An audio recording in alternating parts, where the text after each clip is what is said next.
So a few weeks ago, I picked up this book, pretty cool cover, right? At this bookstore near me called the Books Upstairs. Actually, you should look it up. It is one of the oldest independent bookstores in Ireland, I think, or in Dublin. I think the oldest. It's 150 years old. It's I just did an article about it as well, though the article's super dry because it's for a school newspaper. So, but anyways, very cool bookstore, family run. The woman who owns it is taking a lot of initiatives to like do free events like for that highlight Irish authors and stuff. So I don't know if somehow this reaches someone in Dublin, if there's anyone out there at all, highly recommend. But so this is going to be kind of like an open review and discussion of it, because I feel bad like inundating my friends with voice memos about something that they're not reading, they won't read, and that doesn't really pertain to their topics of interest. And I'm saying friends, that's a big word. I really mean friend. And I also know that one friend is going to be watching this video. So Charlotte, I see you. But A Night in Bombay. So this is by Louis Bromfield. Some background. I wasn't gonna include background. He actually had a pretty interesting life, so it's not relevant necessarily. I mean, it is relevant to interpreting the novel as like he wanted it to mean, but it's definitely interesting. I don't think it's like, personally though, I think usually learning about the authors should come after you form your own interpretation, so that you don't get their intention conflated with your understanding of the novel,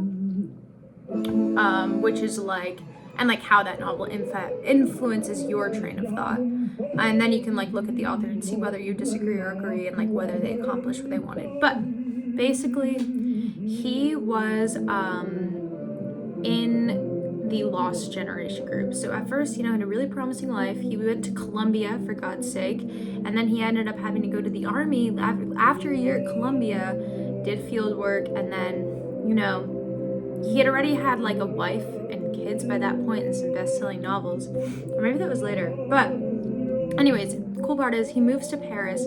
He lives in this renovated 16th century place, and he's this huge agriculturist his whole life. By the way, he's a part of the conservationist movement, which, if you don't know, is basically people in America who were anti like industrialization in a sense, but it came later. It was like in the early 20th century. Mostly they were just like pro like the kind of measures that did end up happening during the Great Depression to create jobs, which like created like national parks or whatnot.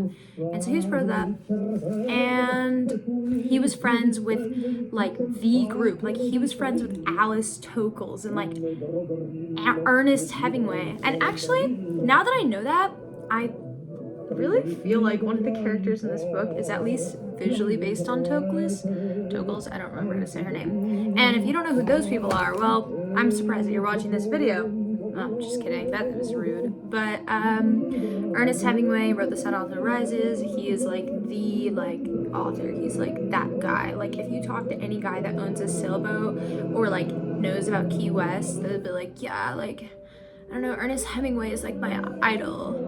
And then Alice Toklas is his cooler patron, really, or wife of his patron, who was Gertrude Stein, because they were in a lavender marriage, and they were part of this whole group called the Lost Generation that after World War I was so disillusioned with values that they became super like moral values, like the promise of the world, that became super licentious, irreligious, and produced some of the best writing of that time and art, like lit stuff.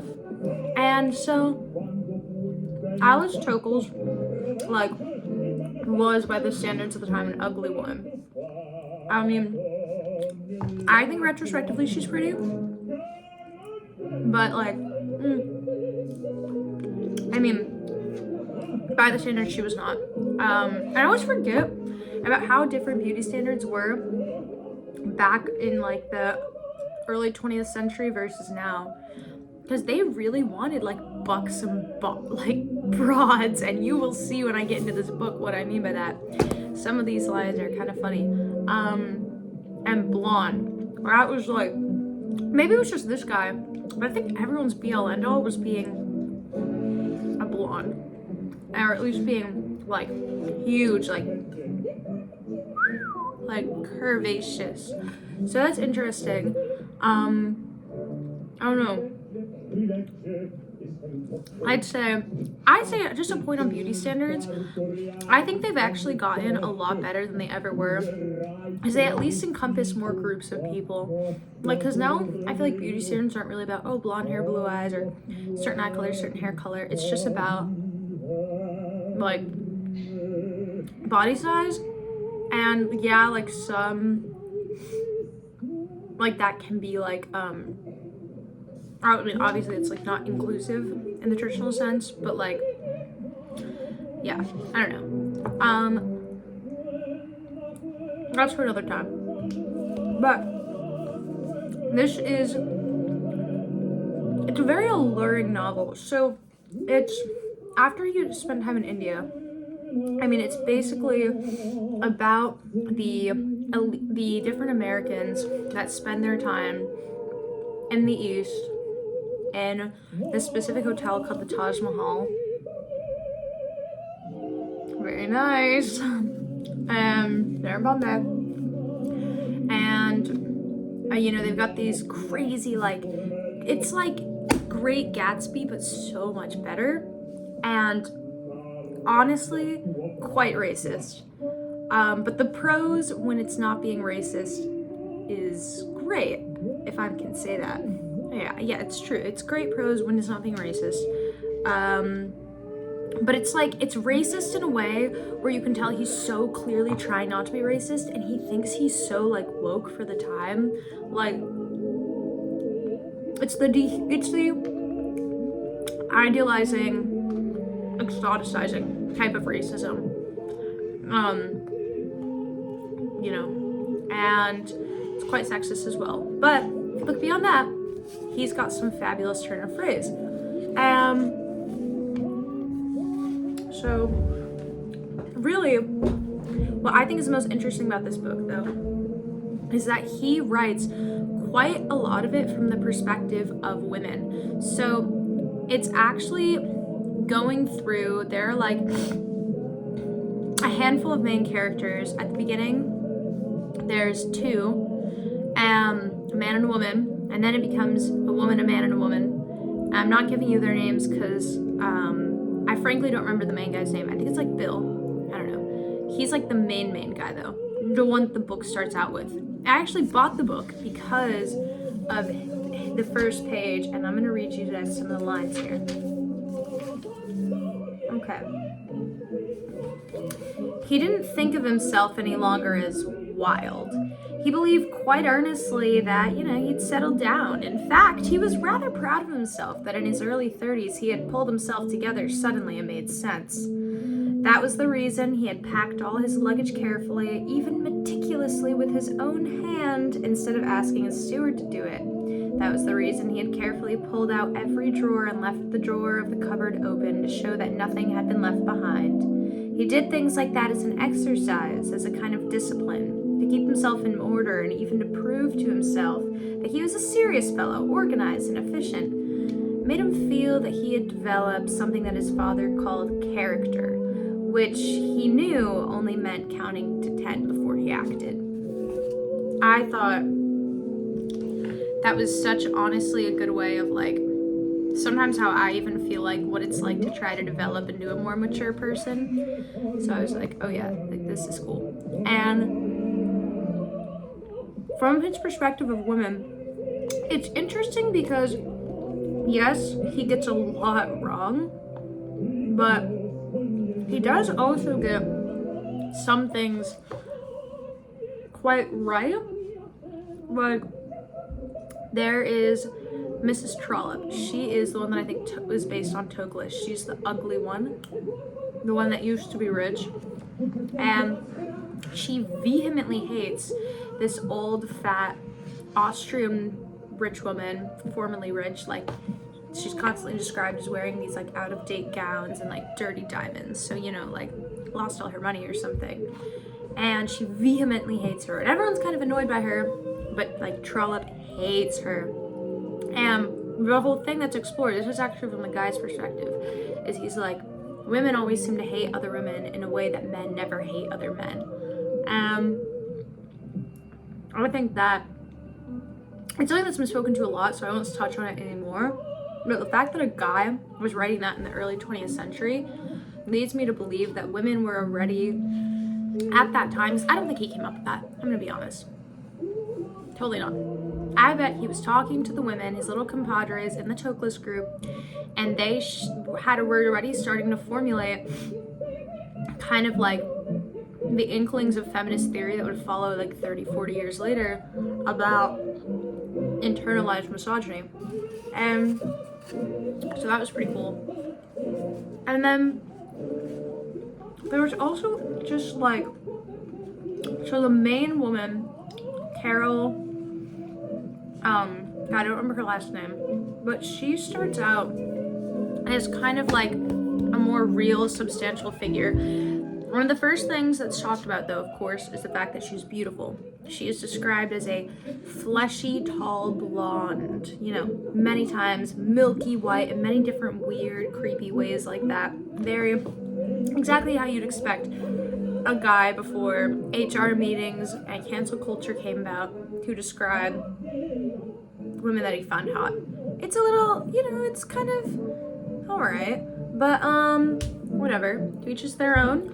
But at the beginning, her perspective is quite actually psychologically complex. Like, I want to find one of her quotes. She's feeling that she's somewhat at the end of her luck. I guess I didn't underline. I don't believe that I didn't underline anything she didn't say. I think sometimes I have my pen with me, sometimes I don't. Oops. Here we go. So she has a big drinking problem as well. She was feeling good now. Gay again. That headache was gone, and with it, that depression which always settled on her the moment she stopped drinking. All the fears which sometimes attacked her, fear of losing her youth and her looks, terror of what was to become of her, and worst of all, the strange, nameless terror of being lost. And also,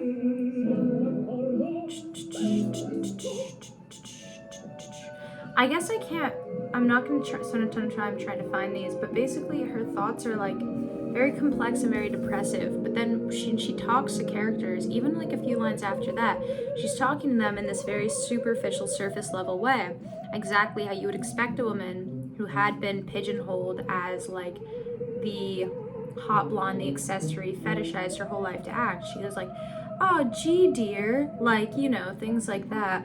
And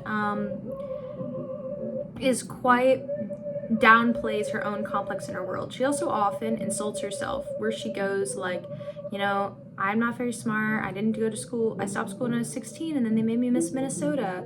But I don't think that's a function of the author trying to show that she isn't smart, because her internal monologue is very intelligent. And we're actually at this very odd break in the book right now where she hasn't had an internal monologue bit for a while, and instead it's been all these other characters' perspectives of her, and it's really been putting her up on this like, and this was right before this, we got like most of her, like the book was her monologue, and now we've got this perspective of her as like this, she's like this angel. She's constantly being described by Trollope as the lucky charm, and Trollope is enchanted with her.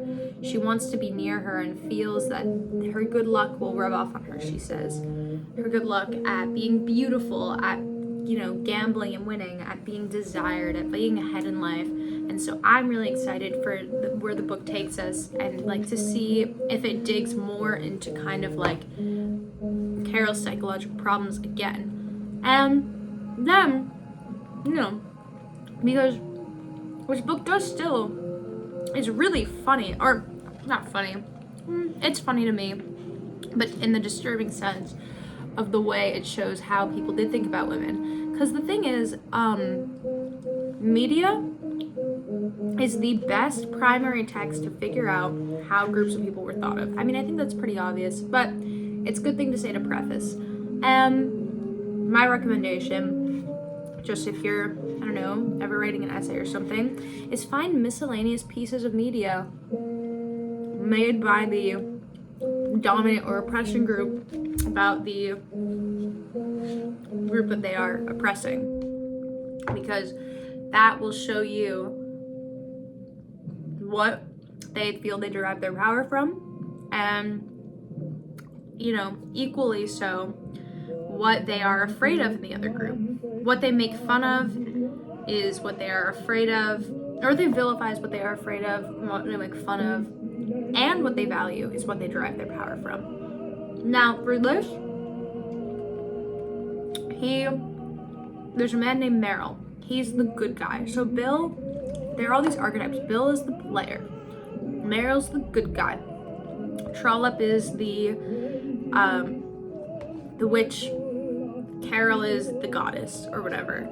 And I'll get more into that in a minute. But there's this whole side plot that's just been unveiled where Merrill is dying from malaria, and the sage, I guess, who's this Indian colonel, who's his friend, violently blames Merrill's ex-wife, who refused to sleep with him, and even though they were married for a decade, and would always get in the way of his like missionary work in the villages.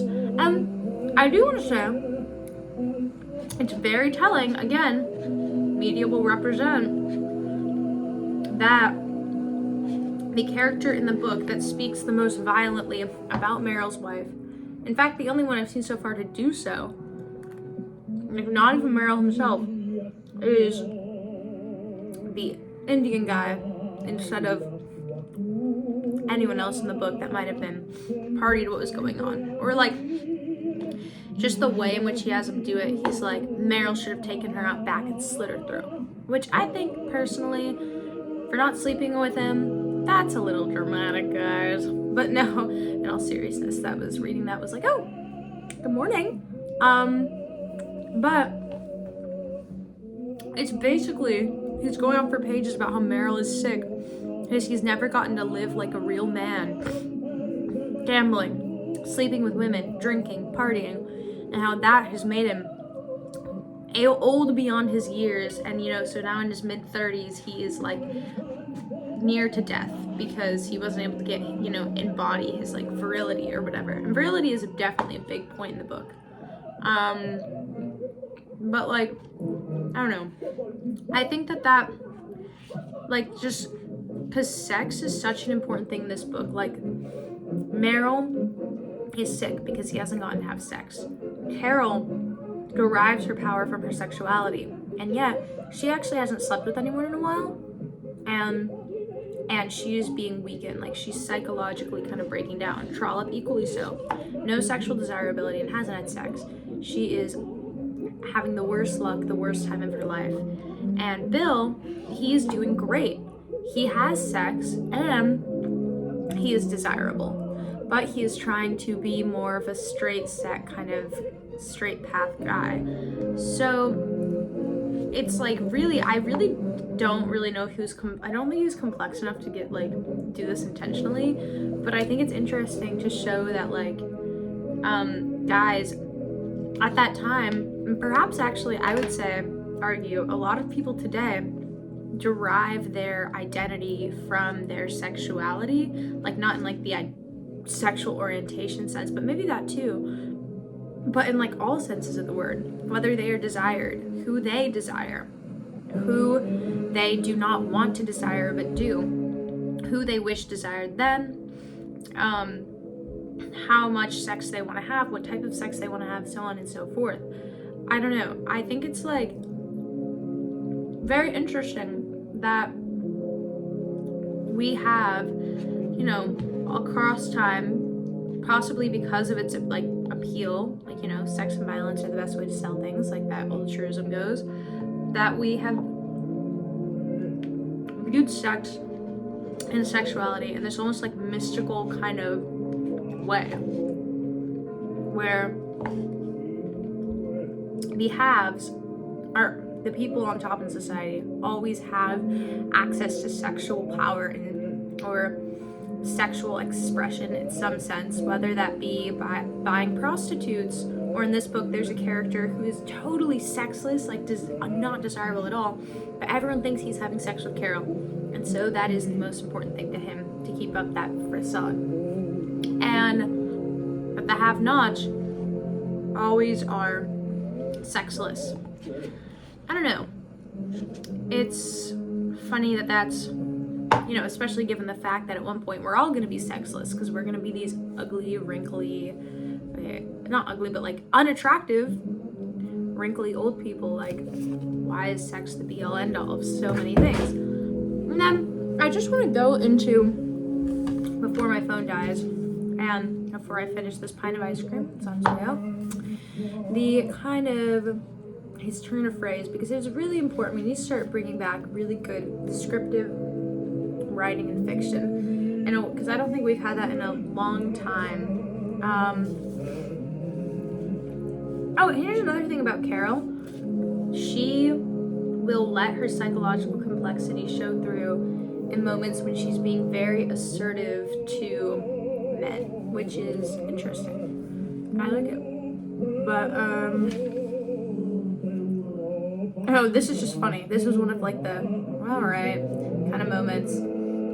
Even though it was a slightly faded and hungover Freya, the effect of the blondness and the voluptuous body was tremendous. Nice. Oh. Okay.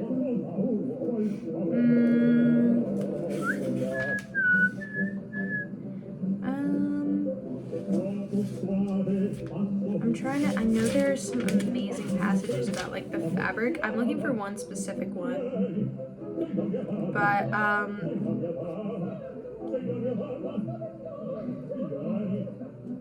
oh, here's just like an exoticizing quote, because, you know, it's like, whatever. All this was far away from the West and its drabness, its quarrels, its greediness, its depressions, its peculiar misery that was worse than the swarming misery of the East, because it fed on the soul and the spirit instead of the body. I mean, it's so funny, like, how it wasn't obvious to them the reason why they felt that the, you know, because when they would go to the East, it would only be for leisure. Or, like, at least, like, they would be getting away from a society where they weren't at the top, because by virtue of the fact that they were with the colonizing group, they were, unfortunately, they had more power than the locals, more than they would have in their home country, aside, like, next to their other countrymen, if that makes sense. I just, like, it's like, come on. Oh, here. This is about the old, fat Viennese woman. This is actually kind of, like, this is so bad. Okay. He tried looking away from her, but it did no good. Anyway, he knew what she looked like. He knew her short, fat body, the opaque, oily skin, the dyed red hair that looked like an old, tired wig but wasn't, the muddy, greenish eyes, and the bangles, rings, bracelets, brooches, earrings, and the brocade bag with greasy stains modeling the design. Then she goes, "Where are you staying in Bombay?" Written with a V.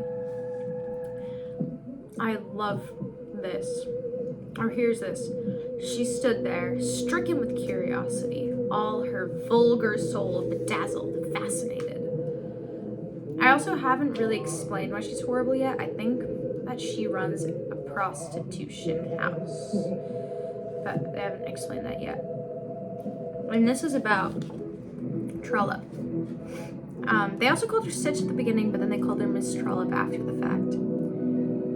He had the impression that at some time in her life something terrible had happened to her. Something which had extinguished all folly, all coquetry, all femininity, perhaps even warmth and humanity had been stuffed out. She had a cigarette hanging from her lips and said, "Come on, let's go ashore and get through this customs business." I also love, like, the way they talk. It's so funny.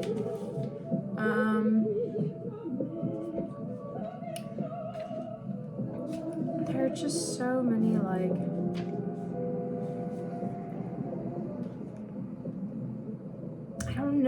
here's this.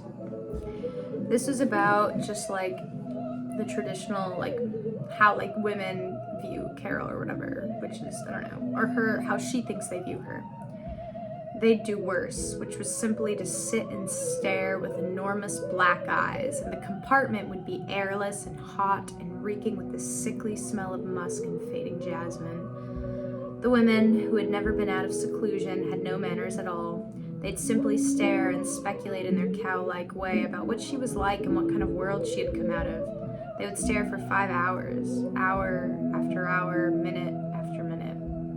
I guess what I really just like love how casual his analogies feel. It's just like casual analogies make imagery so like tangible. Also, he describes the smells of things a lot, which I really like. And there are lots of scenes where the character is just sitting and watching people, describing what's going on, which actually a lot of books before the turn of the century or the mid-century have that. But I've noticed that like after 1950s, that kind of fades away. Like even reading some literature that came out of the 60s, like it's very inwardly focused and maybe like describing scenes of like nature, but not so much like contemporary moments, and I wonder why that is. That's definitely true today. I mean, like, I don't know, it's just really not fashionable, and I think that's something that really is lacking from modern literature. But all in all, I mean, the book is just a very, I mean, it's from a culture, time that no matter how much reading I do about, no matter how many classes I take, I will never fully understand. I cannot understand the despair, the self-adulatory kind of sense that they had all achieved enlightenment alongside that despair, which intermingled with like obvious racism and hate and sexism. And I don't know, maybe that's how people are going to be feeling about our generation in a few hundred years. Last night I was having a great conversation with a couple of my friends where they made me realize that being okay with living in a class-based society is inherently classist. I don't know why I never thought of it that way. I actually tried to refute them, and I felt pretty ashamed about it afterwards. I'm not like virtue signaling right here or anything, but it just goes to show that we're always quite a lot more barbaric than we think we are, I think. And I'm not sure what can remedy that. I really don't know. Maybe looking at history, trying to figure out where we parallel them or whatever.